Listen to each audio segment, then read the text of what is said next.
futuro parecia muito sombrio em Missão Impossível, o Acerto de Contas 2023, com aquela inteligência artificial parasítica e onipotente conhecida como a entidade, ameaçando tomar o controle de todos os aspectos da vida na humanidade. Sombrio é uma coisa, dramático, cataclísmico é outra muito diferente.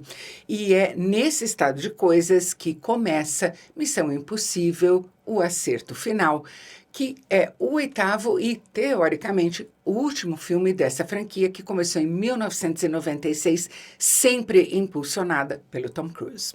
O Acerto Final retoma os acontecimentos uns poucos meses depois do término de O Acerto de Contas.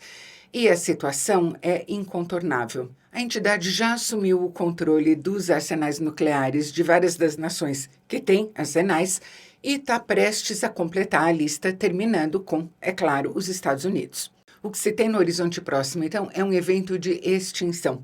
E a presidente americana, que é interpretada pela Angela Bassett, que irradia autoridade como poucas outras atrizes no cinema, está sendo pressionada pelos chefes militares dela a disparar as ogivas americanas antes que outros países controlados pela entidade o façam. Que vantagem Maria leva? Não sei. Para mim ficou um pouco obscuro.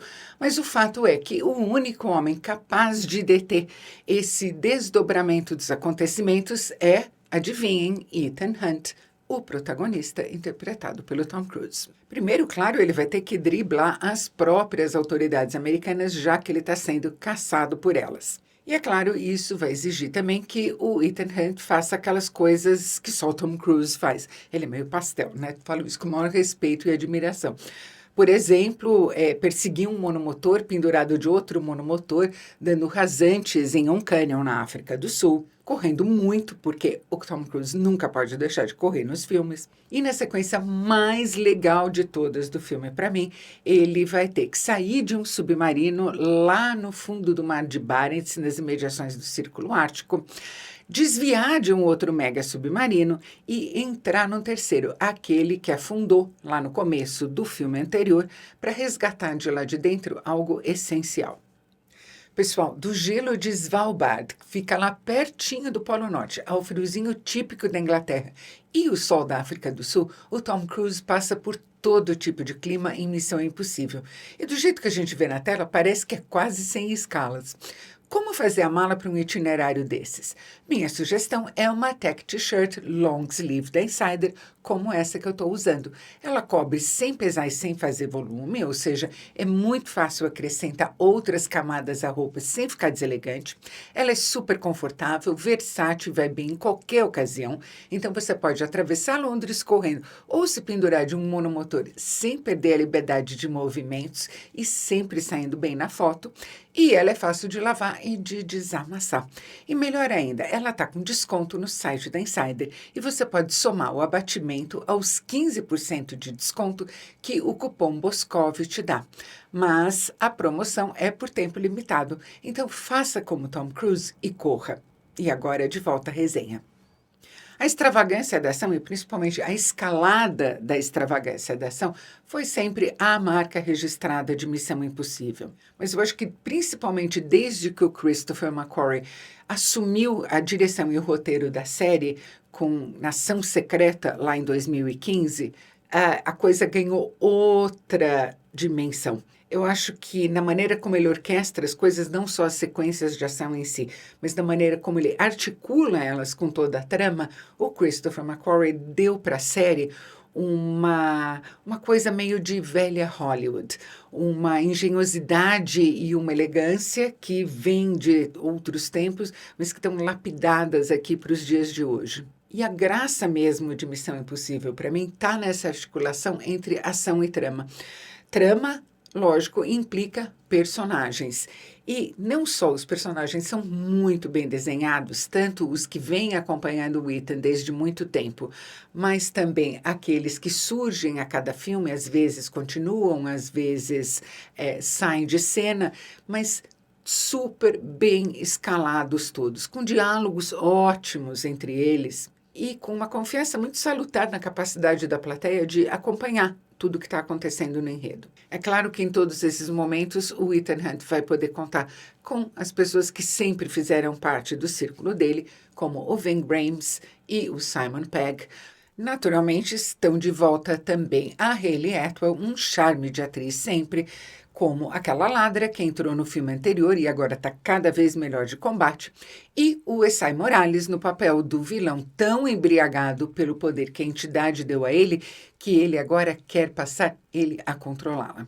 E eu gosto muito de outros acréscimos recentes também, como a Klementieff e o Greg Tarzan Davis.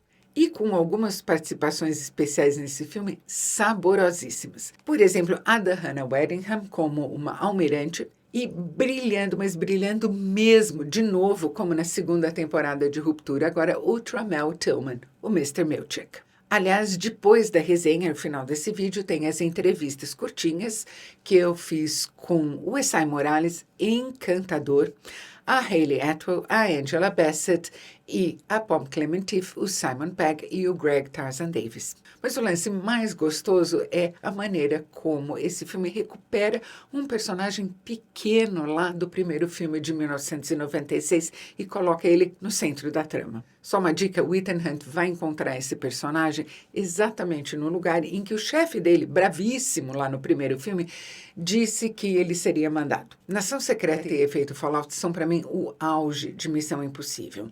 O Acerto de Contas, o filme anterior a este aqui, sofreu um pouco por ser uma história de transição a ter uma continuação. E este filme aqui sofre um pouco nos primeiros 20 ou 30 minutos, que são uma grande homenagem a tudo que aconteceu na série, inclusive com cenas desses filmes todos montadas, sendo resgatadas. Se esse for mesmo o último Missão Impossível, eu compreendo perfeitamente. É uma homenagem que faz sentido, uma maneira de recapitular tudo que o Ethan Hunt viveu, tudo que ele foi capaz de conquistar anonimamente durante todos esses 30 anos.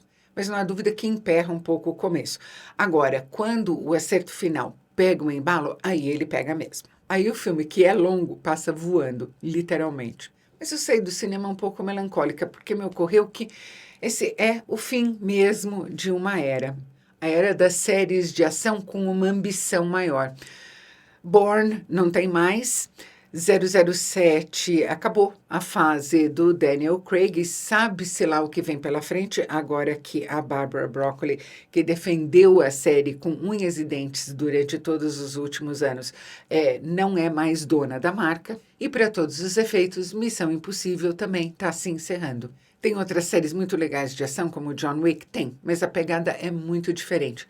E essa pegada aqui, para mim, vai fazer falta. Bom, pessoal, é isso. Fiquem agora com as entrevistas. E se você gostou desse vídeo, não se esqueça de curtir, inscreva-se no canal e clique no sininho.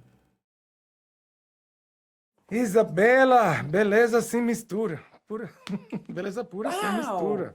I didn't expect that. Oh, eu tampouco. Também. Eu não falo muito Can you- português, eu entendo mais que falo.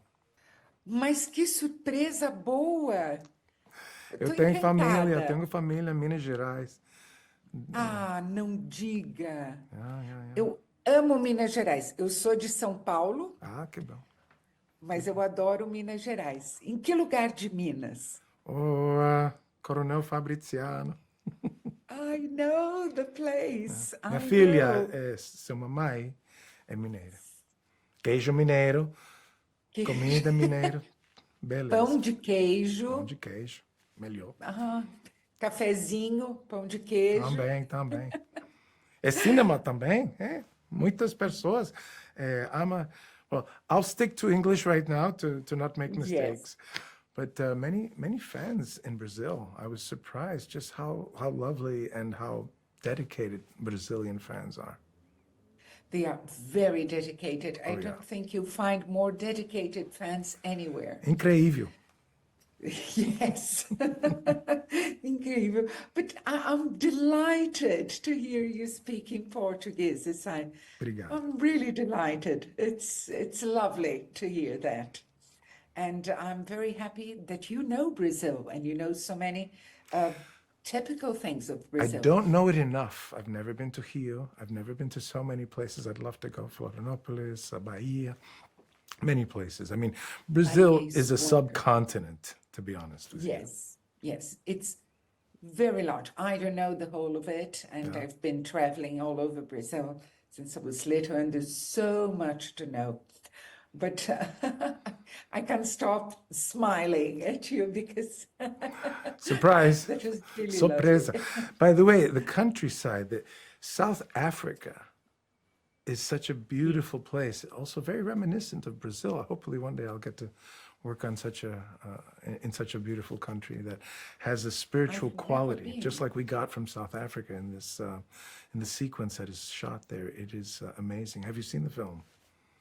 Yes, Oh, I have. I okay. loved it. Really? Oh, but Thank you. doing Mission Impossible is a bit of, globe trotting, isn't it? Yes. That's one of the best aspects about working in there. You get a world tour, not just promoting it, but actually shooting it. In this case, I'd never been to South Africa or Africa at all. And I got to go, and not just go, but spend time there, and on the time off, go on safaris and just different places. Woodspruit is one thing, and then we went and shot in Drakensberg. It was epic. That's really wonderful. It seems like all of you had such a good time making the movie. Yes. And yet your character is a very dark character. You think?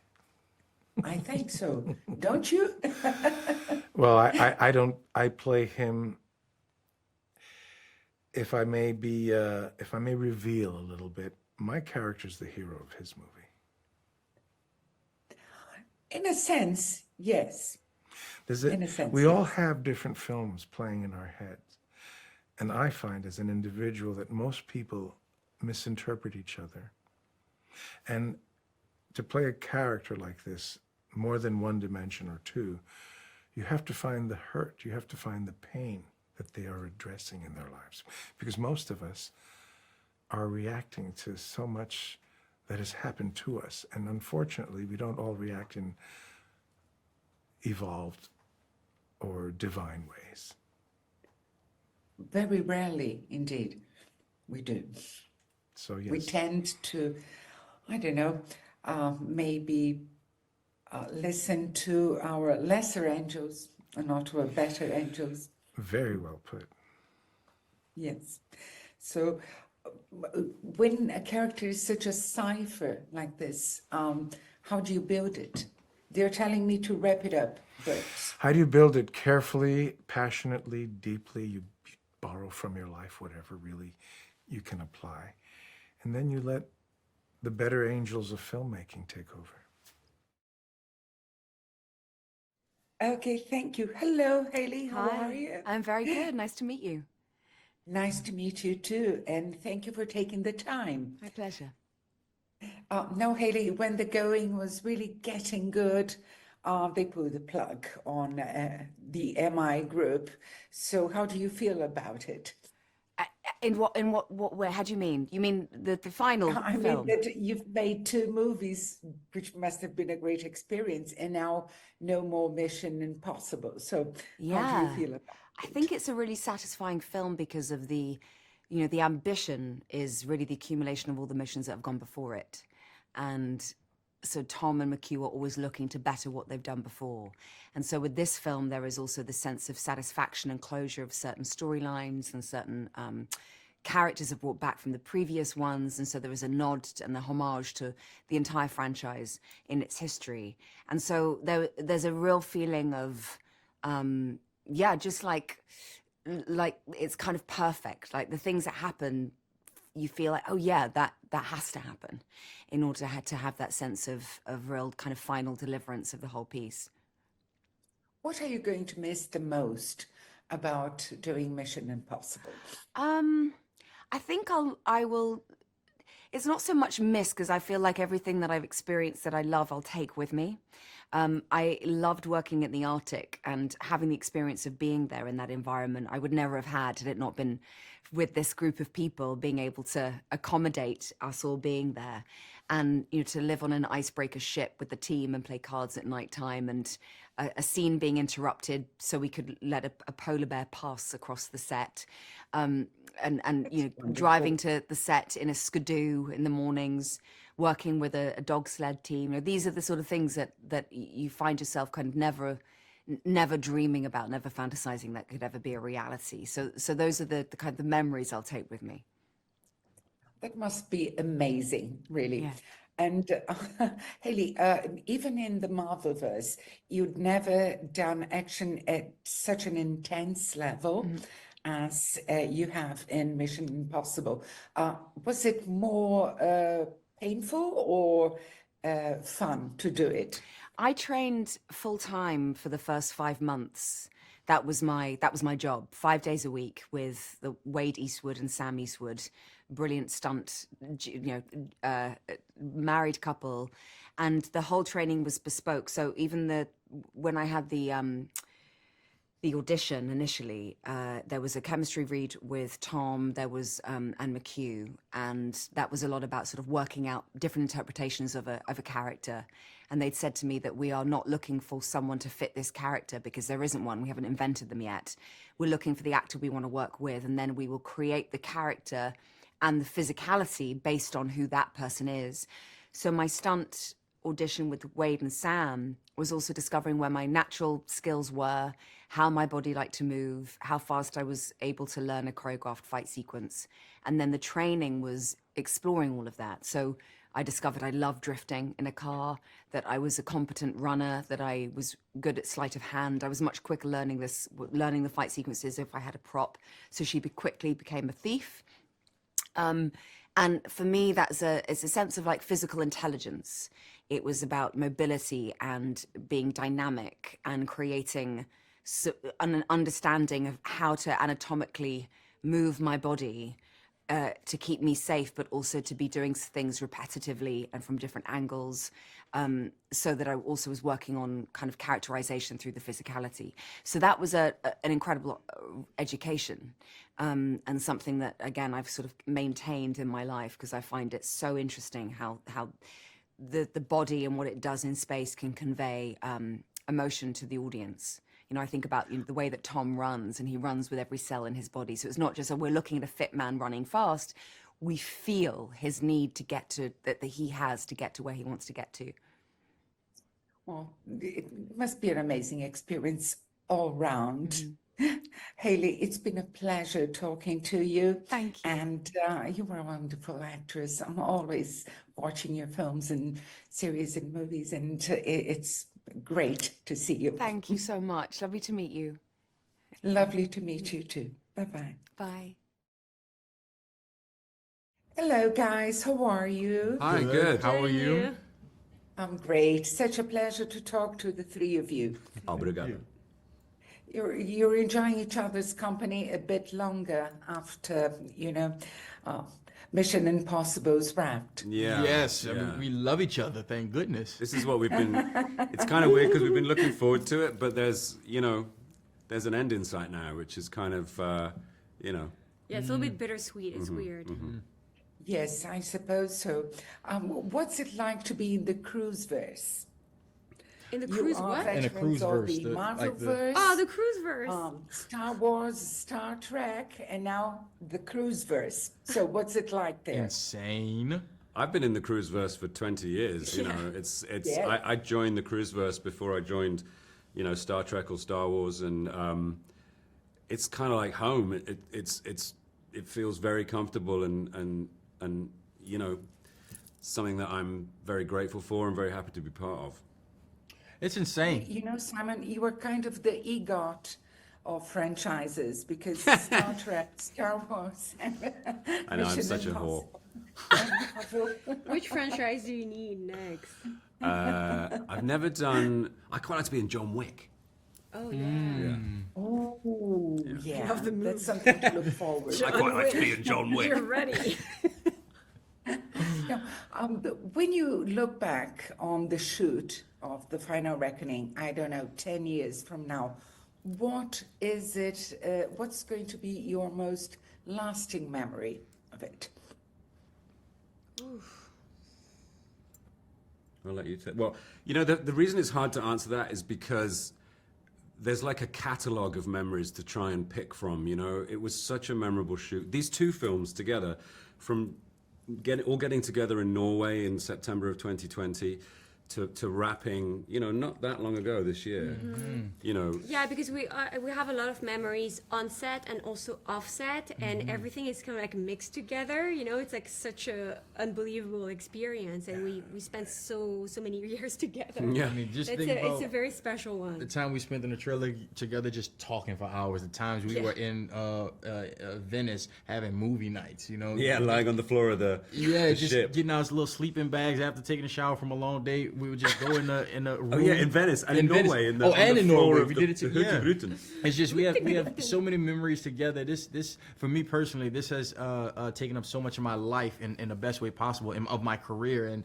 I mean, I don't know what I'm gonna do without y'all. Honestly, It's weird, I know. We celebrated Tarzan's 27th birthday in Norway. 26th birthday. God. And now he's 43.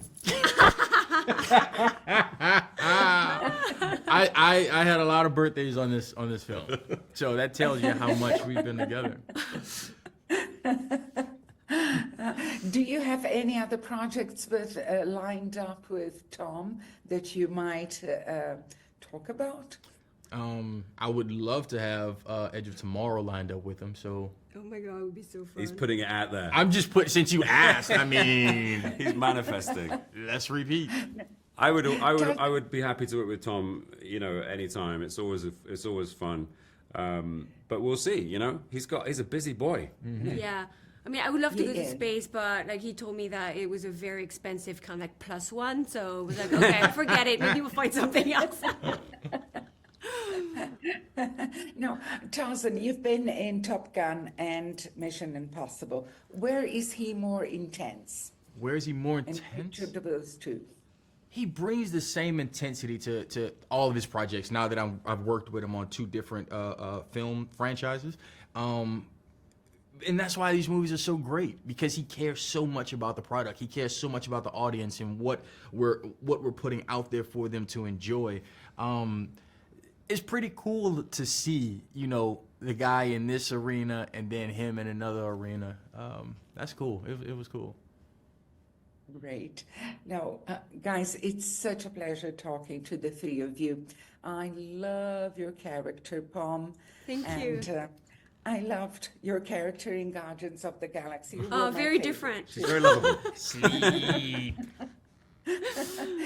I always love watching it. So, guys, thank it's been really a pleasure talking to the Thank three you. of you. Thank you so much. Thank Bye. you. Bye-bye. See ya. Hello. It's lovely to meet you. Thank you for taking the time to do this. Yes.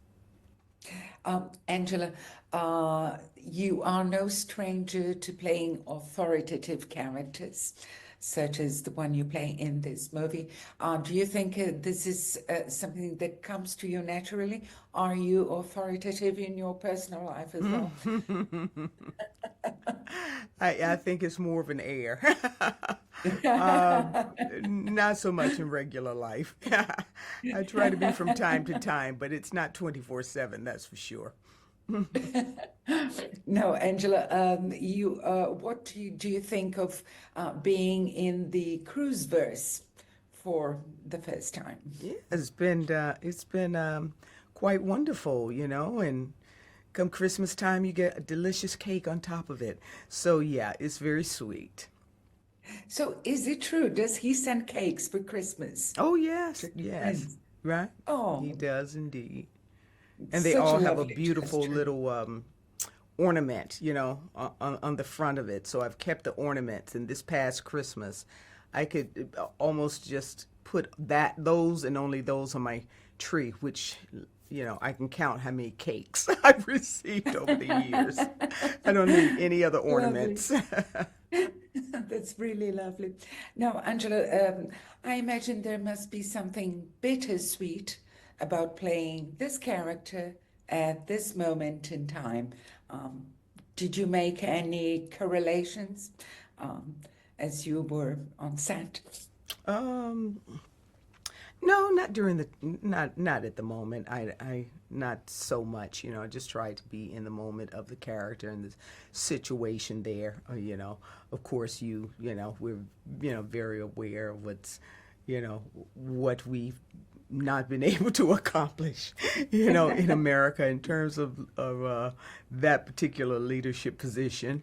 But we press on, and we see this representation in this wonderful universe of Mission Impossible. And sometimes, art absolutely leads the way and open our hearts and our possibilities to what is possible. And I think that's why it's so utterly and vitally important in our lives.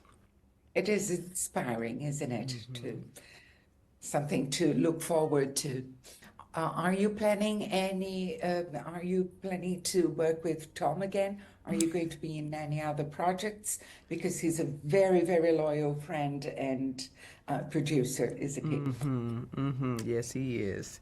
Yes, he is. And I would welcome that opportunity. Loyal friend, fantastic actor, great leader, wonderful human being. And a bit mad. Awesome.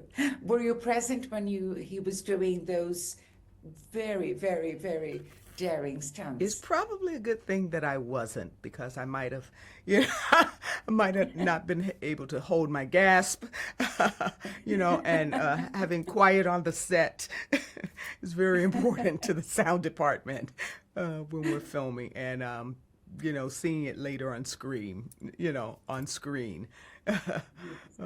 hear the scream. It's like, oh, yeah.